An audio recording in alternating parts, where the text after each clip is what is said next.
Assalamualaikum warahmatullahi wabarakatuh. Halo semuanya, selamat datang di video saya yang kali ini, yaitu membahas tentang besaran, satuan, dan konversi satuan. Baiklah, langsung saja akan kita bahas pengertian besaran.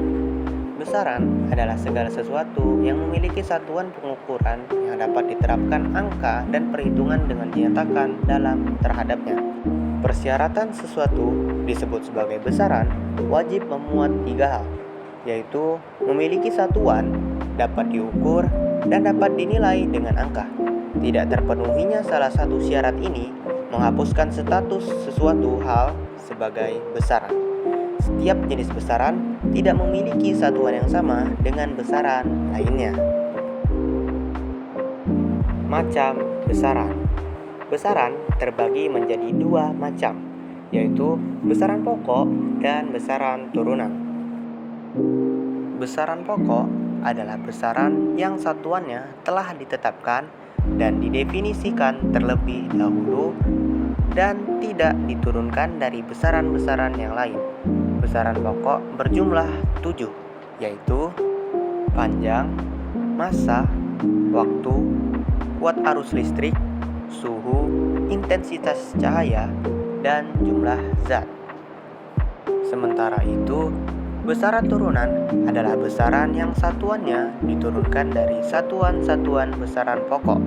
Contohnya, luas, volume, massa jenis, kecepatan, percepatan, gaya, momentum, impuls, usaha, energi, daya, tekanan, dan tegangan listrik. Baiklah, berikutnya adalah pengertian satuan. Satuan adalah unit acuan yang dijadikan sebagai pembanding di dalam pengukuran suatu besaran. Secara umum, satuan dibagi menjadi 2, yaitu satuan baku dan satuan tidak baku. Satuan baku adalah satuan yang memiliki nilai tetap untuk semua pengukuran dan penulisan satuan baku harus mengikuti sistem internasional atau biasa disebut dengan SI.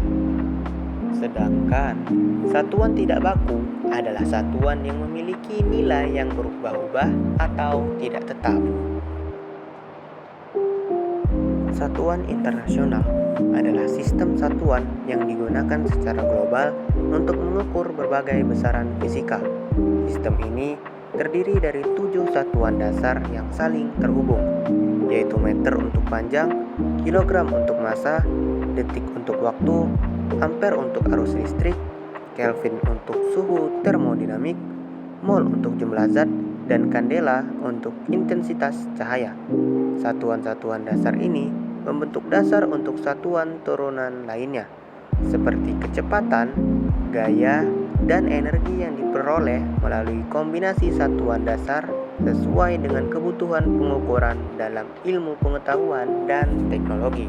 Keuntungan utama penggunaan SI adalah kemudahan dalam konversi antar satuan, karena semuanya berbasis kelipatan dari pecahan 10.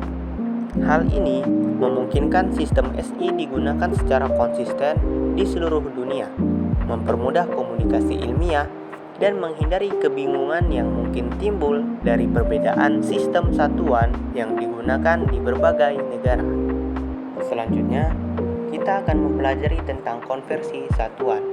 Konversi satuan adalah proses mengubah nilai dari satu satuan pengukuran ke satuan pengukuran lain yang setara. Biasanya, ini dilakukan untuk mempermudah perbandingan atau untuk memenuhi kebutuhan pengukuran dalam konteks yang berbeda. Misalnya, mengubah panjang dari meter ke kilometer atau mengubah suhu dari Celcius ke Fahrenheit. Berikut adalah konversi satuan, seperti konversi satuan panjang, konversi satuan massa, konversi satuan waktu, dan konversi satuan suhu. Ini pula ada konversi satuan luas, konversi satuan volume, konversi satuan kecepatan, dan konversi satuan tekanan. Dan yang terakhir ada konversi satuan energi dan konversi satuan daya. Baiklah, saya rasa sekian saja materi yang dapat saya berikan di video kali ini. Saya akhiri. Wassalamualaikum warahmatullahi wabarakatuh. Terima kasih.